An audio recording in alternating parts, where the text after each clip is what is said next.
से आज हमारे बच्चे पढ़ने के लिए, खास करके मेडिकल एजुकेशन के लिए, दुनिया के छोटे छोटे देशों में जा रहे हैं। वहां लैंग्वेज भी प्रॉब्लम है, फिर भी जा रहे हैं। देश का अरबों खरबों रुपया बाहर जा रहा है। क्या हमारे प्राइवेट सेक्टर बहुत बड़ी मात्रा में इस फील्ड में नहीं आ सकते? क्या हमारी राज्य सरकारें इस प्रकार के काम के लिए जमीनों को देने में उम्दा नीतियां नहीं बना सकती हैं, ताकि अधिकतम डॉक्टर्स हमारे यहाँ तैयार हो, पैरामेडिक्स तैयार हो? इतना ही नहीं, हम दुनिया की मांग पूरी कर सकते हैं।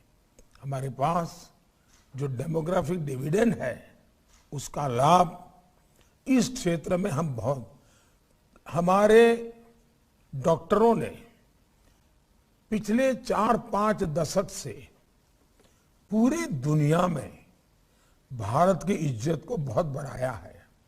भारत का डॉक्टर जहां भी गया है, उसने उस देश के दिल को जीता है। भारत के डॉक्टर्स की टैलेंट को विश्व का सामान्य से सामान्य नागरिक बहुत अच्छा मानता है। इसका मतलब हमारा ब्रांडिंग हो चुका है। अब हमें योग्य लोगों को तैयार करने में तेजी लानी है। उसी प्रकार से दुनिया की सबसे बड़ी हमारी हेल्थ एश्योरेंस स्कीम, मैं इसको हेल्थ इंश्योरेंस स्कीम नहीं कहता हूं, और वो आयुष्मान भारत एश्योर्ड इनकम है। भारत सरकार ने इंश्योरेंस लिया हुआ है।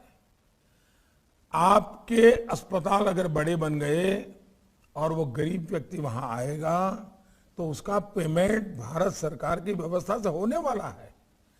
आपके लिए पैसों के कारण मरीज नहीं आएंगे, वो स्थिति अब नहीं रही है। क्या मेरे प्राइवेट सेक्टर के लोग टियर 2, टियर 3 सिटीज में इंफ्रास्ट्रक्चर के आगे आए? आयुष्मान भारत स्कीम के जो मरीज हैं, उनके लिए स्पेशल फैसिलिटी डेवलप करें। आपको इनकम का कोई प्रॉब्लम नहीं होगा, आपका इन्वेस्टमेंट का रिटर्न मिलेगा। यानी इतनी योजनाएं हैं, और इन कामों में पब्लिक प्राइवेट पार्टनरशिप, ये हमारे देश के हेल्थ सेक्टर को बहुत मजबूत बना सकती हैं। और आपने देखा होगा कि हमारे आयुर्वेद ने बहुत बड़ी प्रतिष्ठा प्राप्त की है। खास करके कोरोना के कालखंड में हमारे हर्बल प्रोडक्ट जो हैं, आज दुनिया में बहुत बड़ा एक्सपोर्ट बढ़ा है। मतलब कि इसके प्रति आकर्षण बढ़ा है।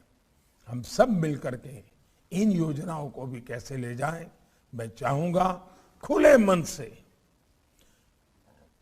लीडरशिप रोल लेने के लिए, भारत को तैयार करने के लिए आप आइए। सिर्फ बजट के आंकड़ों से बात बनने वाली नहीं है जी। और हमने अब बजट 1 महीना प्रीपोन करते हैं। क्यों करते हैं? क्योंकि हमें फरवरी और मार्च महीना बजट के सारे प्रावधानों के लिए योजनाएं तैयार करने में सुविधा हो, और 1 अप्रैल से ही हमारा नया बजट एक्चुअली जमीन पर फंक्शन करने लगे, ताकि हम कम समय में अधिक से अधिक आउटकम की ओर आगे बढ़ सकते हैं। मैं आप सबका बहुत आग्रह से अनुरोध करता हूं कि आज की इस चर्चा को जीवंत बनाइए। और मैं सरकार की तरफ से ज्यादा भाषणबाजी करने के पक्ष में नहीं हूं। मुझे तो आपसे सुनना है कॉन्क्रीट, क्योंकि इंप्लीमेंटेशन करने में कभी एक आध चीज छूट जाती है तो 6-6 महीने तक फाइलें घूमती रहती है।